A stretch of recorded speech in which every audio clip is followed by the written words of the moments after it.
Welcome to Cash in the Cyber Sheets. I'm your host, James Bowers, and together we'll work with business leaders and industry experts to dive into the misunderstood business of cybersecurity and compliance to learn how to start making money from being secure and compliant.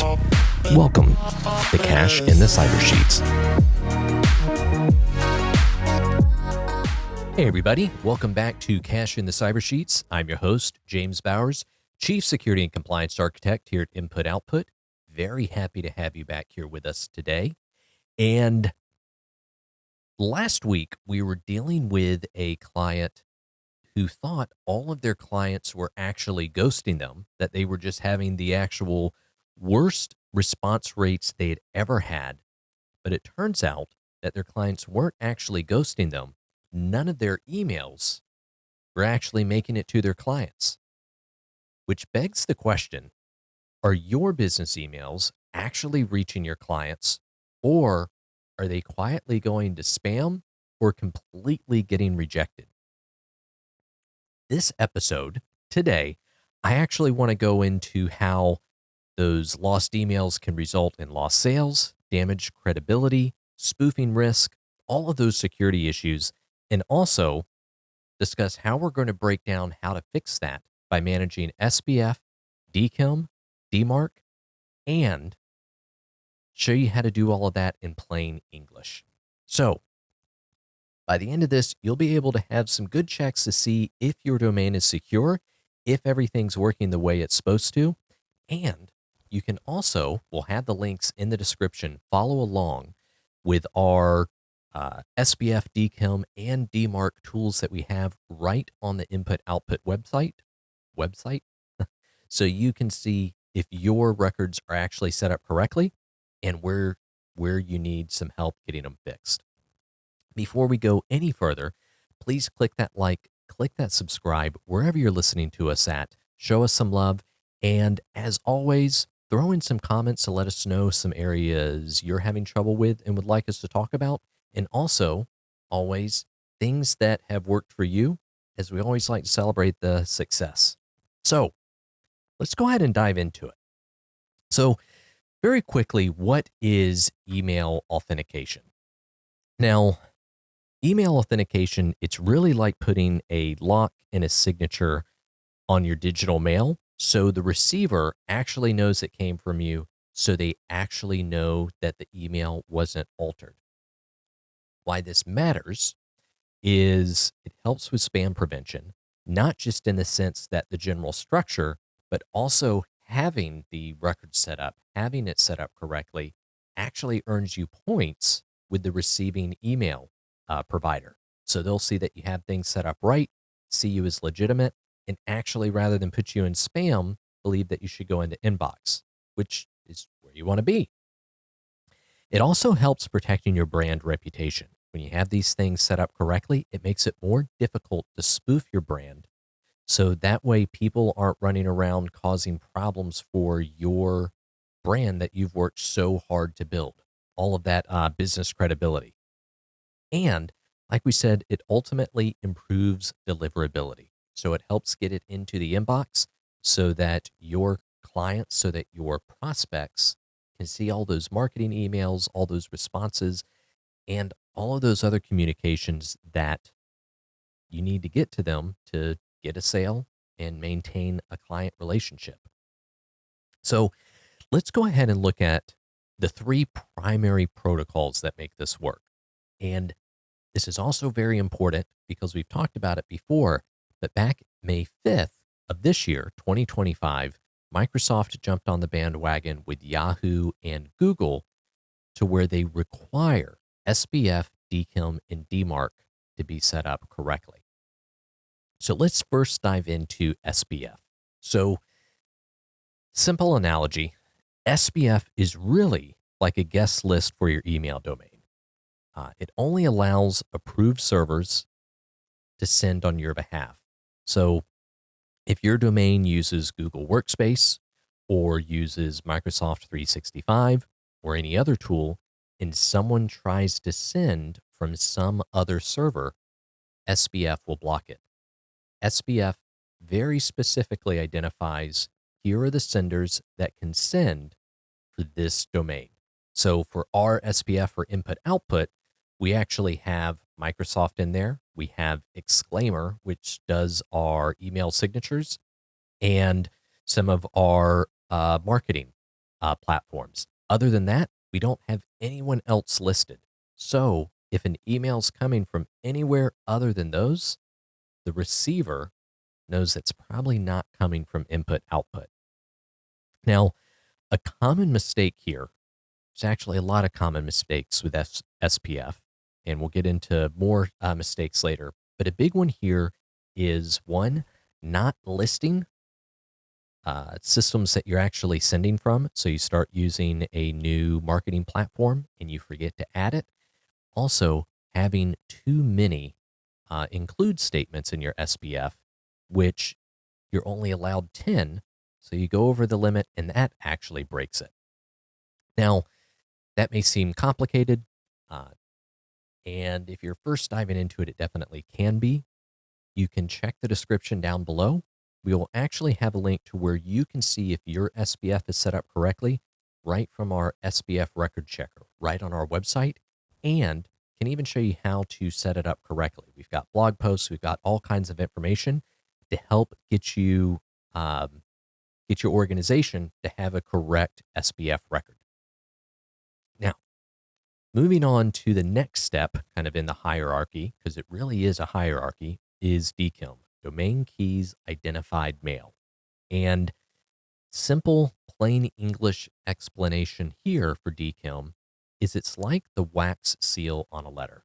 It's proving it wasn't tampered with in transit. So when you send a message, you sign it with a digital key, a domain key. When the receiver gets it, they're able to validate that nothing has changed and that the contents are what you actually sent them. It's signed with a private key and verified with your public key that everybody has access to. That is a completely different conversation as far as asymmetrical encryption goes. For all of the super encryption geeks out there, love talking about it. So maybe we'll have a whole episode on just that. But I digress. Anyway, quick fact. Without DKIM, your emails can look altered or spoofed. So it's very important to have DKIM set up correctly, and you typically need to have it set up for every sending source. Now, just like with SPF, you can go to our website and in the description and actually test your DKIM configuration with our DKIM Checker tool, and also be able to see how you should set it up if you're having any trouble or if it identifies any issues there. Now, the third step in the hierarchy is DMARC, Domain-Based Message Authentication Reporting and Conformance. That's why we just say DMARC rather than saying that whole thing out loud every single time. Doesn't exactly roll off the tongue. Now, simple English analogy here. If SPF is our guest list and DKIM is our wax seal, DMARC is the bouncer who enforces the rules. It actually specifies to all the receiving servers, not yours, everybody receiving your email, what they should do with your email if SPF and DKIM do not pass. And you can have it set up in one of three ways. You can have it set up with none, meaning don't do anything, just do whatever you were going to do. You can have it specified to quarantine, to where if my SPF and DKIM don't match, quarantine that email. Or for the highest impact is you can set it to reject. If SPF and DKIM don't match, that's not me. Just reject the email. Don't even put it in quarantine. Don't put it in spam. That's how confident I am in my setup that we can have this set up the right way. And the reason that this is so important is it helps stop spoofing, people impersonating your brand, and it helps give you visibility for reports. So what's nice with DMARC is when there's an issue, the receiving server will actually send you an email to wherever you have specified in your DMARC record so that you can see what happened with that email and where it landed. Did it get rejected? Did it go to spam? Or did it go to the inbox? So very, very powerful things if you're actually looking at these reports to see how effective your communications are and all of your marketing campaigns, which relates directly to dollars and cents to your bottom line. Now, just like SPF and DKIM, we do have a link in the description for how to check your DMARC record to see if that's set up correctly. And also we'll have some links in there to show you how to set up DMARC. Because if you've never done it before, that can be a little confusing. But the guide actually breaks all the different parts down.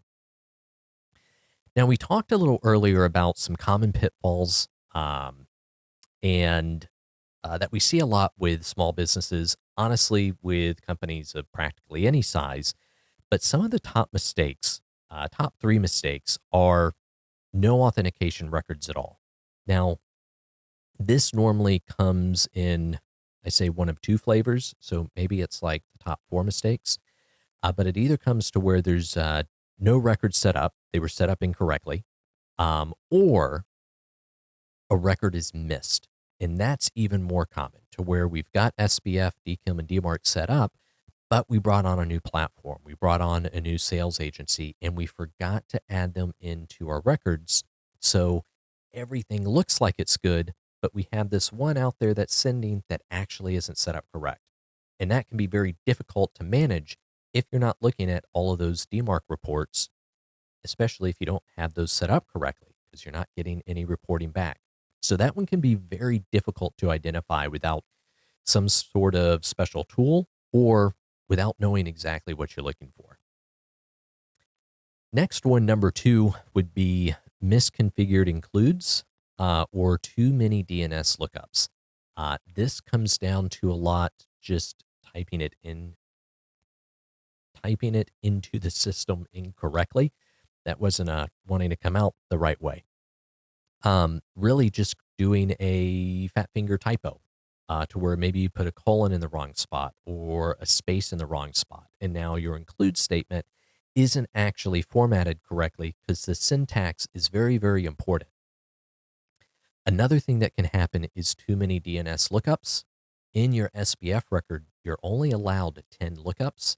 And what can actually happen is within lookups within lookups. So if you have an include statement that has multiple lookups, depending on how it's set up, that can actually create a situation where it bumps you over that 10 lookup, even though in your record, you're well under it.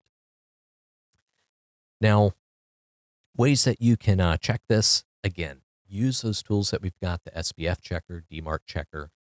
We actually have, and we'll, with the link, an email authentication review. So you can actually check them all at once to see where your issues are, how you're doing. And if this feels overwhelming, it definitely can be, but that's where we can definitely help and manage all of this to make it a lot easier. We have a direct tool that, even though you can do all of this on your own and set it up, the tool makes this basically one-click setups and monitors it so you can quickly see where your emails are going, where you have issues, and quickly jump on them to make sure that your emails are actually getting to the inbox. So that is about all the time we have for today, talking about SPF, DKIM, and DMARC, how important those are to build the inbox trust, to build the security for your email, and to make sure your emails get to where they're supposed to be. Please use the free tools that we have on our site. We'll have all the links in the description to check your SPF, DKIM, and DMARC. Read our supporting blogs, which actually talk about what DKIM is, understanding SPF records a bit better, and even how to set up DMARC. Those get into quite a bit more of the weeds since we rushed through it at a high-level overview today. So, thank you very much for listening, and until next time. Thanks for joining us today. Don't forget, click that subscribe button, leave us a review, and share it with your network. Remember, security and compliance aren't just about avoiding risk. They're about unlocking your business's full potential. So stay secure, stay compliant, and we'll catch you next week on Cash in the Cyber Sheets. Goodbye for now. Life goes up and it goes down.